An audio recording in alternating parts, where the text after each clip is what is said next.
विभागातून पहिल्यांदाच प्रथमच सातारा आगारातून अयोध्येसाठी सीसी बुक झालेली आहे।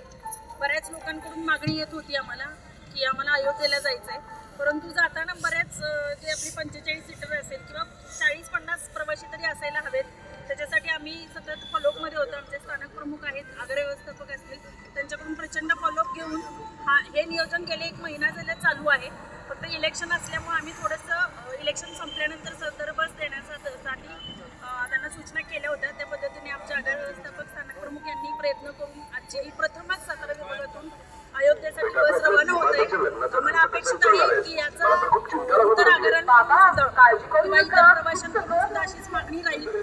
मला तर अशी अपेक्षा आहे की ही निवारण जी आहे ज्याच्यासाठी साईडने आम्ही अयोध्येसाठी जे बॅनर लावलेले आहेत ती कंटिन्यू बस अयोध्येसाठी वर्षभर चालावी अशी अपेक्षा आहे। अशी अपेक्षा व्यक्त करते।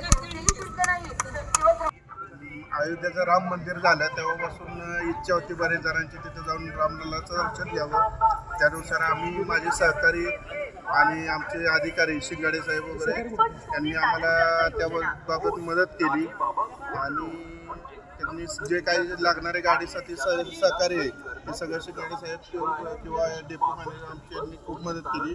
माझ्याबरोबर माझे कुटुंबीय, माझी पत्नी, माझे आईवडील स्वतः त्या गाडीमध्ये येत आहेत, त्यामुळे खूप आनंद होता।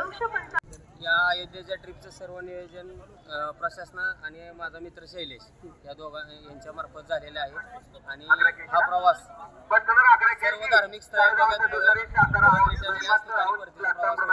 अतिशय आनंद होत आहे।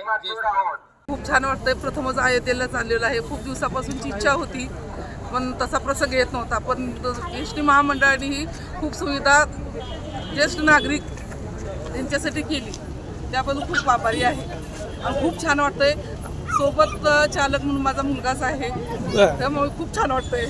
खूप छान वाटतंय। खूप दिवसापासून अयोध्येचं 22 मार्चपासून जे ओपनिंग झालं होतं तेव्हापासूनच्या मनात होतं, आता ती पूर्तता होत आहे। शैलेश आमच्या गगनगिरी महाराजांच्या ग्रुपमध्ये आहेत, त्यांनी ते मेसेज टाकल्याबरोबर मी पहिलं बुकिंग करायची नियोजन केलं आणि केलंही बुकिंग। खूप आनंद होतोय।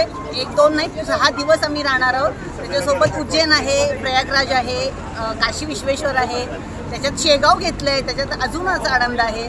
6000 किलोमीटर आम्ही प्रवास करणार आहोत।